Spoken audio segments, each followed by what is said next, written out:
From driving a Ferrari at 150 km per hour to getting an injury that could almost kill you. These are the football players who almost died. And for Cristiano Ronaldo, just after buying his dream car, he got into an accident that could almost kill him. On June 8, 2009, it was a pretty unusual morning for Ronaldo as his coach kept on calling him for an early practice after Man United just suffered a heartbreaking loss.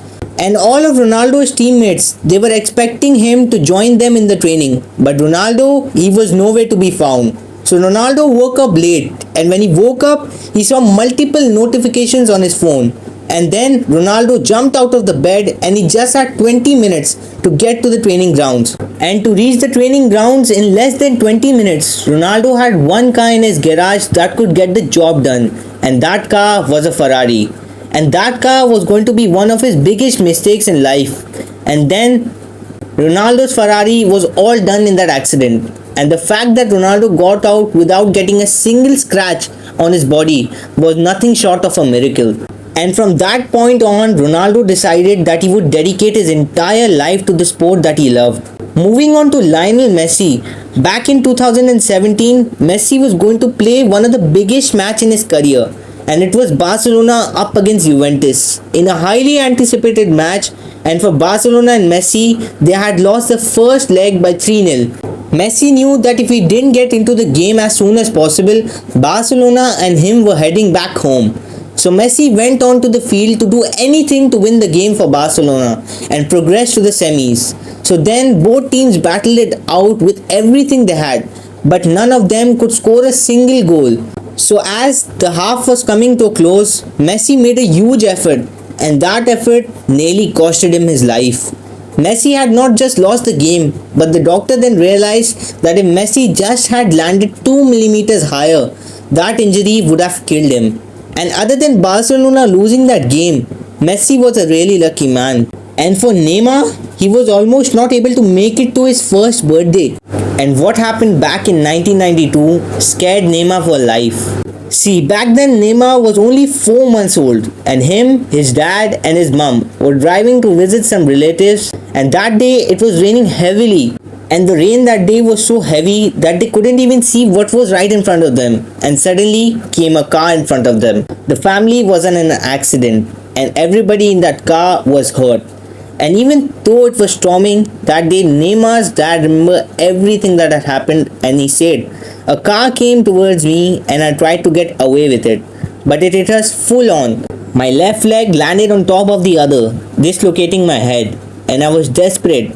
And I said to my wife, I'm dying. But my worst fear was the thought in my head, where was Junior? See, the car was hit so badly that Neymar literally disappeared. His father searched for him everywhere, inside the car, outside the car, on the streets, but it was nothing, and Neymar was nowhere to be found until they heard crying.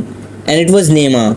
He was trapped. His dad then looked underneath the driver's seat, and there Neymar was. He was covered in blood, and Neymar's head was cut from a piece of glass. Then his family immediately rushed him to the hospital, and Neymar was literally very close to death. And Neymar was too small enough to understand what was going on.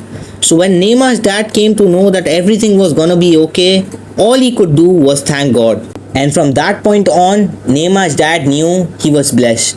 But nothing compares to what happened with Angel Di Maria. See, at the beginning of 2021, PSG and Di Maria were off to a really great start to the season. So when PSG went into an highly anticipated match, they wanted to prove themselves. And in the first half, they started off with a 1-0 lead. And things were really looking good for them. But then, what happened, nobody could have expected. So into the 62nd minute of the game, phones of everybody on the team were ringing, and it was getting really crazy. And out of nowhere, Angel had to be escorted out of the stadium.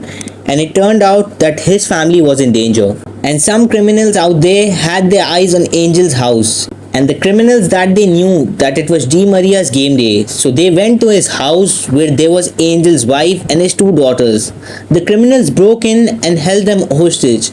And they ran all around the house to search for anything valuable, and that's when they stole Di Maria's entire 600,000 jewelry collection.